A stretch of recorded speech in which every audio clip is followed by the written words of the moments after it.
Hello, I'm Robin Gibson, and this is the Harvard House Money Morsel.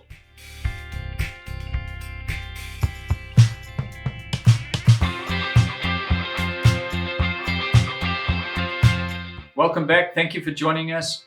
Please don't forget to like and subscribe. Click the bell so you get a notification when we release a new video. Michael and I are back from our travels around the country. We've been to Cape Town and Johannesburg to present in Insight. It was great to see you, and thank you for the feedback on the Money Morsel. So it's good to be in your homes again with you. Michael, thanks for joining us again. Morning, Robin.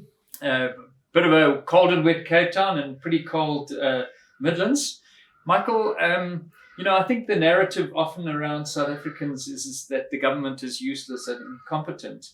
But one of the things that people might not be aware of is Turkey yesterday raised their interest rates from 8.5%, I think, to 15%. They've been on freeze for a long time. And I think that currency is devalued by about 266% against the US dollar over that time. It really does speak into maybe good things in a South African space, doesn't it? Yeah, Robin. I think it's we look at ourselves often and we are highly critical. But I think the one thing that we've never lost in this country is credibility on monetary and fiscal policy, actually. Treasury and the Reserve Bank have really always maintained their credibility, and I think they've operated extremely well despite all the other challenges that have gone on. And so what's happened in Turkey, basically, so they had their inflation rate rose to 90%, 85% last year. Wow. It's now down to 40%. In comparison, we have inflation of 6.3%. So just pity the Turkish people with inflation of 40% still. Interest rates were at 8.5%. So that is a really, really big negative real interest rate. So why would you put money in the bank? Because it's just, you might as well go and spend it as quickly as you possibly can. Yeah. So the problem in Turkey is that Erdogan has got another term. He's appointed central bank governors that are his brother-in-law, his friend, his drinking partner, or whatever it is, as opposed to people that are competent for the job. Yeah. And there's an expectation that the central bank governor will toe the line, and do what's expedient for the government as opposed to what's right for monetary policy. Yes. And so yesterday they raised interest rates from 8 to 15%. Yeah. So that is a big jump. Sure. But inflation's 40%. Yeah. The market was expecting them to raise interest rates to 20% plus 25% or something like that to try and obviously stem this inflation rate. And the currency's just gone for a ball of chalk, literally. And so it's at its weakest level ever against the dollar. Yes. And it has weakened substantially. So we look at ourselves, and the rand was a little bit weaker yesterday.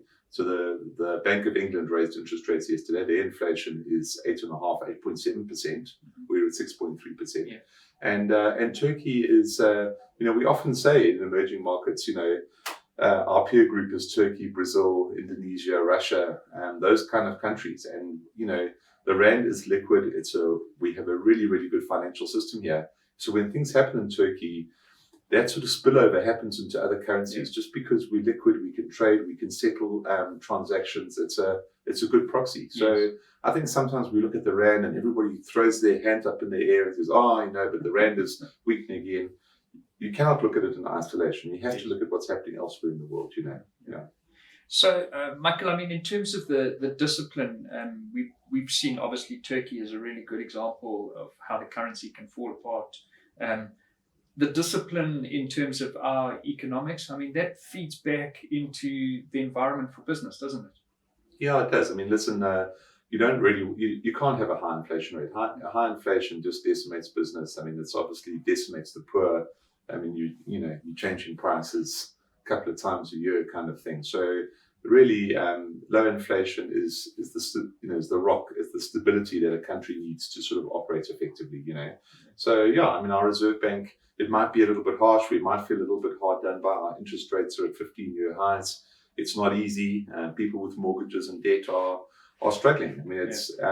But if we bring back our inflation rates into sort of 4 or 5%, it's all worth it in the long run, because runaway inflation is the last thing you want. Really, it is the last thing you want. It just kills business and your finances and everything like that.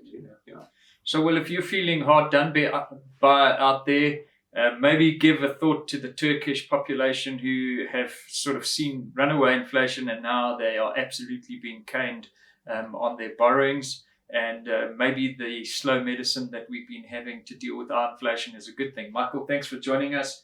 Thank you for tuning in. We'll see you next time. Don't forget to like and subscribe. Bye-bye.